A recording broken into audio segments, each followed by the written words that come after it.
라디오에서는 제가 지금 별명이 강독수리로 나와가지고 자, 세상에서 가장 순둥순둥하고 온순한 독수리입니다. 파장이 어마어마합니다 지금. 라디오에 거의 전무후무한 일이 일어났다. 그 유튜브에 올라와 있죠. 올라와 있습니다. 아 기가 뷰 잘 막히다. 나오고 있어요? 뷰는 많이 안 나오더라고요. 뷰는 엄청 안 나오던데 거기. 재미는 있어요. 아니 그러니까 과정은 좋은데 뷰가 안 나온다는 얘기 아니야. 그 얘기는 결국에는 네. 과정은 엄청 좋은데 네네. 타율은 2할 1푼이야. 아 그럼 의미가 없죠. 의미가 없구나. 네. 제가 그래서 여기 야구라에 한번 쓰고 나올까지 고민하고 있는데 쓸 데가 없어가지고 딱 한 번밖에 안 썼거든요. 한 번 더 보시면. 다음 주에 한번 그 독수리 마스크로 한번 제가 한번 야구라 들어가도록 하겠습니다. 야구로 갑니다. 주구라. 자 주구라 들어갈 텐데요. 기대되는 젊은 투수들. 지난주 같은 경우 문동주, 강효정, 김동주 선발 젊은 선수들의 선발 활약이 좀 대단했었습니다. 오선발들이죠. 네네. 6일 경기였죠. 네, 나란히 이제 세 선수가 등판을 했었는데 예. 이제 이날 비로 이제 두 경기가 취소가 되면서 이 젊은 투수들에게 포커스가 사실 맞춰졌죠. 네. 과연 문동주 같은 경우에는 올 시즌 뭐 가장 기대되는 사실 어떻게 보면 선수 중에 한 명이고 그렇죠. 강효정도 이제 5선발로 낙점이 되면서 과연 이제 LG 트윈스의 국내 선발의 약점을 메울 수 있는 네. 그런 선수가 될 수 있을지. 그리고 김동주 같은 경우에는 이제 딜런 파일 선수가 사실 이제 부상으로 지금 한 달 이상 이제 결장이 유력하거든요. 네. 과연 이 딜런 파일 선수의 자리를 메울 수 있을지. 사실 각 선수들마다 목적들이 다 뚜렷한 경기였는데 그렇죠. 다 잘 던져줬습니다. 다 승수를 챙겼습니다. 예. 일단 문동주 선수부터 얘기를 좀 드리자면 구속이 엄청났어요. 네, 이날 159가 나왔죠. 평균이 152가 나왔으니까. 평균이 150이요? 예.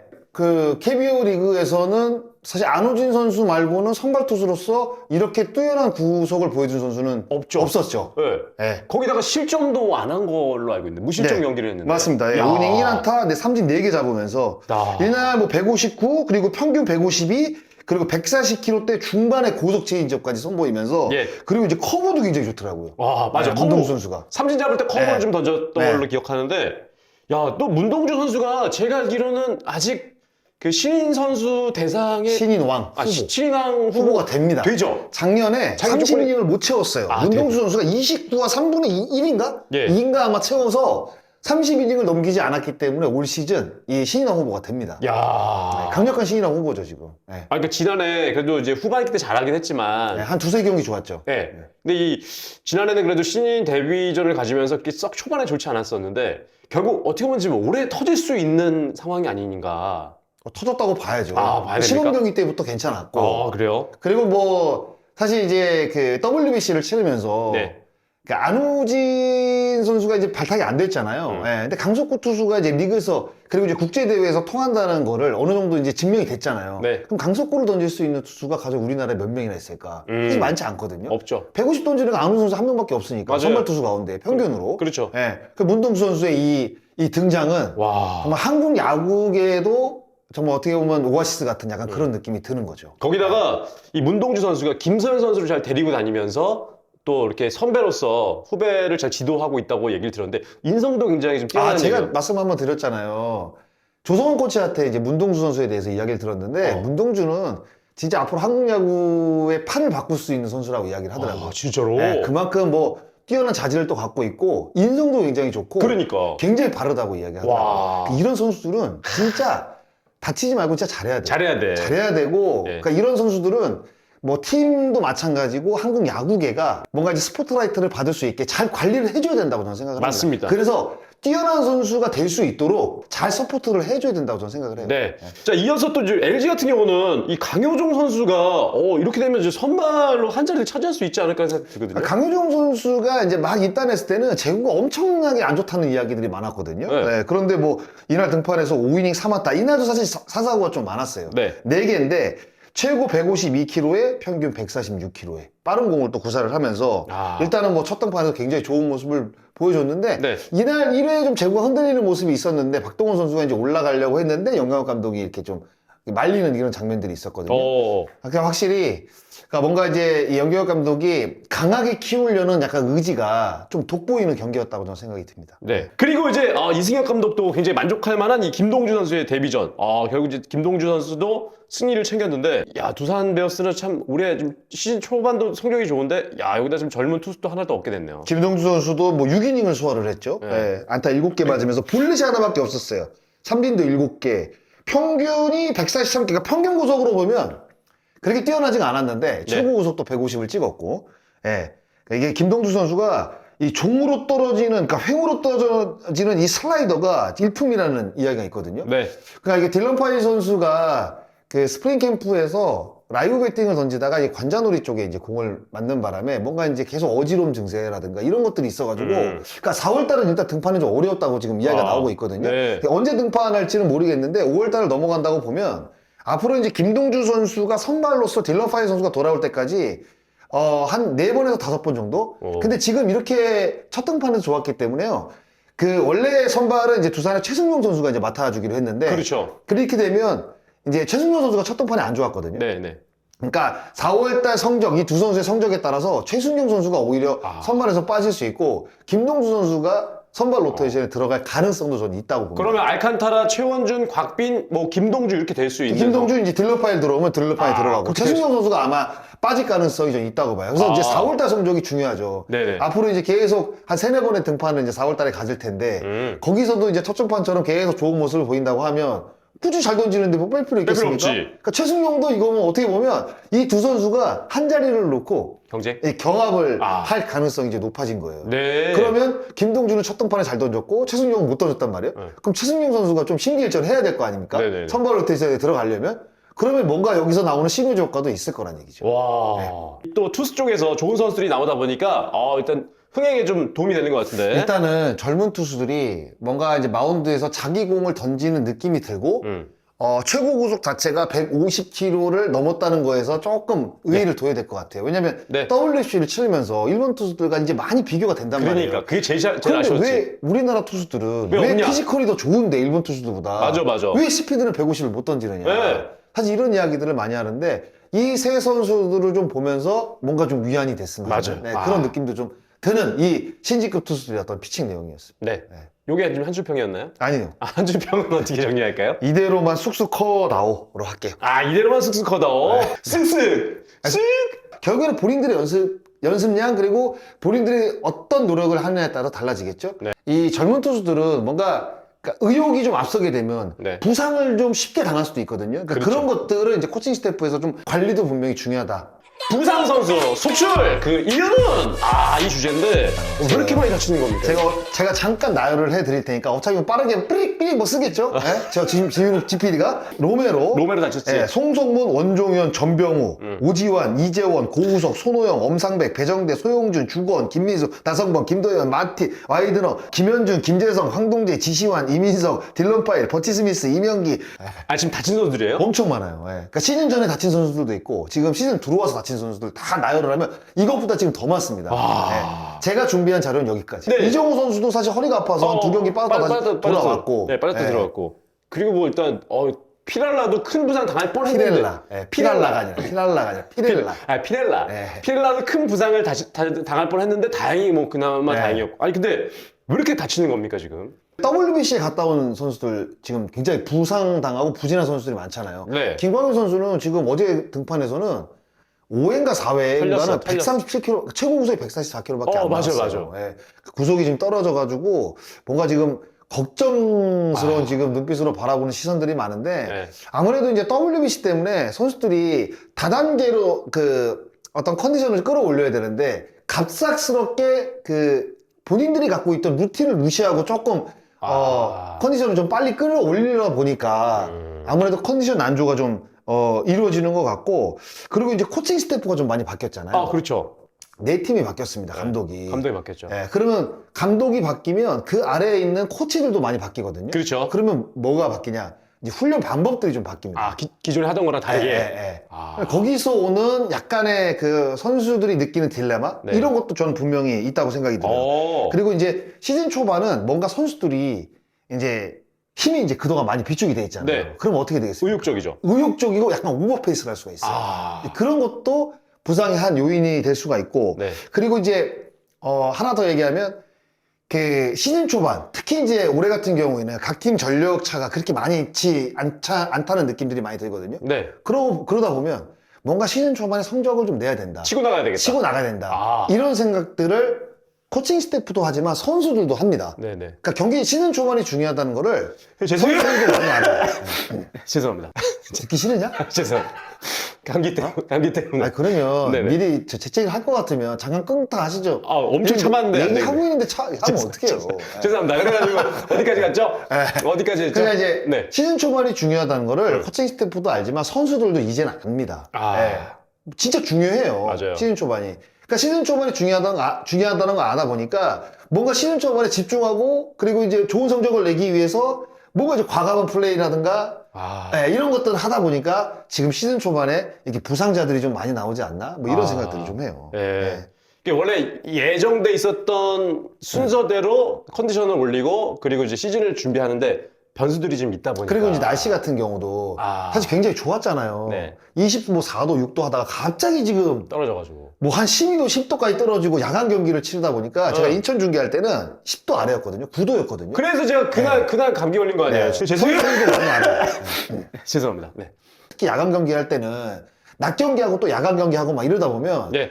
20몇 도에서 경기를 하다가 갑자기 또 10도 아래에서 경기하다가 그러니까. 이러다 보면 뭔가 이제 컨디션이 굉장히 다운될 수가 있거든요. 예. 이런 복합적인 것들이 계속 다 한 열흘 사이에 이루어지다 보니까 뭔가 이제 선수들이 제 컨디션 찾기가 굉장히 이제 어려워지는 거죠. 네. 가장 좀 큰 피해를 보고 있는 팀은 그래도 좀 기아 타이거즈가 아닌가. 왜냐면 주축 선수들이 지금 부상으로 많이 김도영 선수 같은 건 전반기 아웃됐고요. 네. 그 나성범 선수도 종아리가 조금 안 좋아가지고 괜찮을 것 같아서 이제 훈련을 하면서 했는데 다시 한번 이제 정확 검진을 받았는데 지금 2달이 남았거든요. 8주 나왔다고. 8주가 남았는데 이게 종아리가 제가 늘 말씀을 드리지만 종아리는 한 번 다치게 되면요 재발할 가능성이 굉장히 높습니다. 아, 그래요? 이 종아리가 햄스트링보다 더 중요해요. 네. 야구 선수들이 있어서. 네. 그러니까 저도 현역 마지막에 이 종아리가 조금만 뛰고 막 이렇게 막 제리고 막 이런 거예요. 올라오는구나. 예. 이게 어떤 얘기가 있냐면 그러니까 현장에서는 종아리가 이게 현역 마지막에 거의 올라온다는 이야기가 있어요. 아, 그러니까 진짜요? 제일 마지막에 당하는 부상이 종아리 부상이라는 이야기가 있어요. 그러면 은퇴를 이제 생각해야 된다. 네. 이런 얘기까지 나오는 이때부터는 이제 서서히 은퇴를 생각할 시기가 이제 왔다라고 이제 이야기를 하는데 나성범 선수 같은 경우에는 아직 은퇴할 나이는 아니죠. 그럼요. 근데 이 나성범 선수 같은 건 왜 그러냐면 89년생인데. 나성범 선수는 이제 WBC 참가를 했잖아요. 네네. 이제 그때도 조금 안 좋았다고 하더라고요. 근데 나성범 선수가 WBC 성적도 안 좋았고 근데 이제 주전 루이스로 뛰어다 보니까 약간 이제 통증을 안고 뛰었던 게 결국에는 저는 탈이 났다고 보거든요. 네. 근데 나성범 선수는 아직까지는 뭐 은퇴할 시기가 아니기 때문에 제가 했던 얘기가 유효하지 않을 수가 있는데 이게 특히 종아리 통증은 진짜 관리를 잘하고 복귀를 해야 됩니다. 그렇지 않으면 계속 제발 되다가 결국에는 이 종아리 때문에 은퇴할 수가 있어요. 조심해야 됩니다. 진짜 정말 조심해야 될 돼요. 부위구나. 예. 정말 조심해야 될 부위입니다. 네, 네. 알겠습니다. 일단 선수들 좀 부상 치료 잘해가지고 복귀를 빠른 시간 안에 복귀했으면 좋겠는데 이 이슈에 대해서 한 줄 평으로 좀 정리를 해주신다면요? 운동선수에게 가장 슬픈 거는 부상. 으로 그치. 이야기를 하면서 네. 스프링 캠프를 지나면서 선수들이 준비를 진짜 많이 했는데 이게 다치게 되면 한 시즌 농사가 물거품이 되는 거거든요. 그럼요. 그러니까 제가 2015년도 현역 마지막 그 시즌에 연습을 진짜 많이 했거든요. 근데 제가 개막 두 번째 경기에 햄스트링이 터졌습니다. 53일 만에 복귀가 됐거든요. 10cm가 찢어졌어요. 뛰다가 사직구장 이제 경기하다가 개막 2연전 때. 근데 제가 그날 그 부상 당하면서 딱 이게 찢어진 게 딱 이제 느낌이 오잖아요. 네. 이 부상은 길겠구나라는 생각이 딱 드는데 제가 더그아웃 뒤에 들어가서 엄청 울었거든요. 그날. 그러니까 저는 그 해가 39살 시즌이라 마지막 시즌이라는 걸 거의 알고 있었습니다. 근데 준비를 엄청 잘했거든요. 체념하셨구나. 시범 경기 때부터 막 홈런 치고 막 이랬거든요. 근데 그 울음이 아직도 제가 생생하게 기억이 나요. 엄청 울었거든요. 네. 그러니까 느낌이 온 거지. 이제 느낌이 은퇴가 온 거죠. 왔구나. 그래서 이 선수들이 이 부상당할 때 가장 아마 마음이 아프고, 뭔가 이게 정신적으로 이렇게 혼란이 좀 올 거예요. 네. 잘 추스려서 일단은 뭐 다친 선수들 잘 복귀가 됐으면 좋겠습니다. 심판위원회 무기한 퓨처스리그 강등 및 벌금 징계.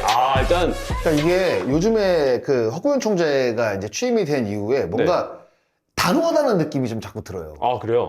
검찰 수사 의뢰한 것도 그렇고, 이 부분도 그렇고, 그러니까 바로 이제 그 다음날 징계위원회를 열어서 퓨처스를 강등을 시켰고, 나머지 주심들에게는 이제 100만 원의 벌금을 이제 부과를 했는데, 이게 어떤 상황이냐면, 이게 지금 부산 사직구장에서 펼쳐진 예. 7일 경기. 네. 2사 1삼루 상황이었는데, 김상수 선수가 친 타구가, 이번에도 초구 선택 그러나 지금 타구가 굴절되면서 중견삽까지 갑니다. 3루 주자 홈까지. 네. 2루심이었던 이영재 2루심의 어깨를 맞고, 맞았죠. 3루간 쪽으로 굴절이 됐습니다. 네.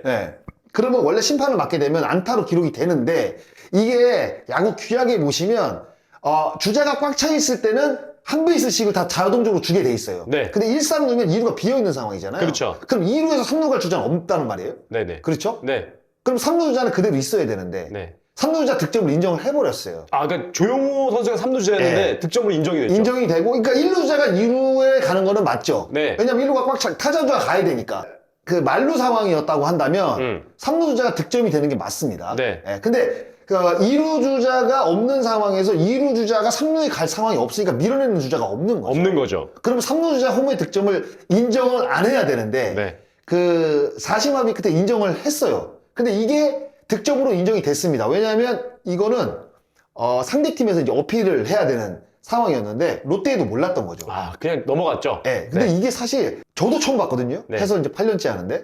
예. 그러니까 자주 나오는 상황은 아니에요. 아니죠. 예. 심판들이 잘 피하니까 또. 그러니까 그러다 보니까 이제 심판 쪽에서 뭔가 헷갈렸던 것 같아요.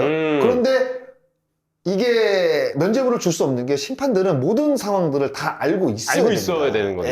예. 아. 사실 해설위원들도 다 알고 있어야 되는데 제가 만약에 이런 상황에서 해설을 한다 그러면 솔직히 말하면 저도 긴가민가. 긴가민가 했을 거예요. 그랬을 거예요. 네. 예. 일단은 뭐 중징계를 피할 수 없게 됐죠. 그러니까요. 이날 심판들이 이영재 주심이 이군으로 일단은 퓨처스 무기한 강등이 됐고요. 무기한 퓨처스. 무기한 강등이 됐습니다. 네. 뭐 언제 올라올지 모른다는 거죠. 그리고 이제 벌금도 100만 원을. 네, 나머지 주심들도 다 이제 아. 100만 원의 벌금을 다 부과를 받았습니다. 네. 아, 이런 거는 뭐 안타까운 부분이긴 합니다만 단호해야 되겠죠. 근데 이럴 경우도 있어요. 사실 주심도 이제 사람이다 보니까 그 많은 야구 규약들을 다 알고는 있겠지만 순간적으로 모르는 경우들도 있거든요. 네. 순간적으로 까먹는다고 이제 표현을 하죠. 그러면 사심을 합의할 때 뒤쪽에 대기심들이 항상 있습니다. 네네. 그러면 그 대기심이 빨리 상황을 파악해서 주심한테 그 사심한테 이야기를 해주는 경우들도 있어요. 있어요. 그렇게 해야 됩니다. 네. 왜냐하면 사실 이게 어떻게 보면 핑계일 수도 있지만 그 많은 수많은 야구 규약을 어떤 상황이 벌어질지 모르는데 다 알고 있다는 건 저는 사실 불가능하다고 보거든요. 사람으로서는. 예. 근데 좀 이제 안타깝죠. 근데 심판들은 다 알아야 된다고 생각이 들지만 사람인지 어느 정도 전 이해가 좀 돼요. 네. 예. 그래서 좀 안타까운 부분들은 분명히 있는데 오심은 오심이니까 어떤 그 제재를 가하는 거는 분명히 맞고 그리고 이제 어필을 안 한 롯데 쪽도 약간, 그 상황을 정확하게 읽었어야 되는데, 모르는 것도 어느 정도 이해가 되는 거예요. 예, 너무 어려운 이제 규약이다 보니까. 예. 그러면 날아가는 새에 맞고 떨어졌을 경우에는 1, 2간으로 가는데 예를 들어서 새에 맞고 떨어졌다 뭐 이런 경우도 있잖아요. 인플레이입니다. 아, 네, 인플레이. 인플레이로 전 알고 있어요. 네, 네. 아니, 볼 되든가? 이렇게 어려운 게 네, 야구야. 어려워요, 막 진짜. 날아간 새 맞고 떨어질 수도 있고. 왜냐면 예전에 렌즈슨. 레이저스가 던지다가 막 새 맞춰놓고 새 네. 터지고 그랬잖아요. 비둘기 터지고 막. 그러니까 일어날 수도 있는 가능성이 있는 일들이에요. 그러니까. 네. 와. 어쨌든 저희도 이 상황을 통해서 저희도 하나 더 알게 된 것 같습니다. 네, 하나 더 그렇죠. 배우게 된 것 같고요. 네. 심판분들 노력을 많이 하고 있는 건 알고 있습니다만 좀 아쉽습니다. 네. 자, 한 줄 평으로 이거 정리해 주십시오. 야구 참 어렵다로 할게요. 네. 야구 근데 참 어렵다. PS 이제 출신으로 네네. 제가 중계 안 해서 다행이다. 저도 아마 진짜 이 상황이 있었다고 한다면 야. 100% 정확하게 아마 설명을 못 드렸을 거예요. 근데 난- 저는 솔직히 인정합니다. 장순아 이런 면이 너무 좋아요. 네. 솔직하잖아요. 네. 내가 아니어서 다행이었다. 진짜. 저 근데 이거 화면으로 보는데 예. 대입이 될 수밖에 없잖아요. 아니, 왜냐면 저도 그럼요. 야구 해설자이기 때문에. 저도 생각해보면 당연히 3루자가 다 네. 들어왔을 거라 생각했을 텐데. 근데 저도 아마 똑바로 설명 못 했을 거예요. 아. 네, 저 인정합니다. 인정하는 근데 장순아의 그러면서 모습 드는 좋습니다. 생각은 늘 예. 내가 중계할 때 이런 상황 좀 걸리지 마라. 이런 생각도 사실 들어요. 왜냐하면 그럼요. 진짜 사람이니까. 왜? 그럼요. 중계하기 전에 항상 그런 생각합니다. 그러니까 어떤 상황이 벌어질지 모르다 보니까 나오지 마라. 진짜 이상한 거 나오기만 해봐라. 그래서 저는 예. 여기에 그 비디오 판독이나 이런 것들을 다 캡처해가지고 네. 그 상황들, 그러니까 되게 어려운 상황들이 있어요. 미리 준비해놓죠. 있어요. 저 네. 여기에 있습니다. 준비도 그래서 순간적으로 어떤 상황이 벌어지잖아요. 그럼 순간적으로 막 찾아봐요. 철저합니다. 어쩔 수밖에 없어요. 알겠습니다. 이렇게 해서 지금 지난주 이슈 3가지를 저희가 정리해봤고요. 다음 주는 제가 독수리 분장으로 다시 한번 단단하도록 하겠습니다. 장훈아 건강 잘하시고요. 네. 네. 감기 걸린 사람이 저한테 할 얘기 약으로 아니에요. 하는데 지금으로.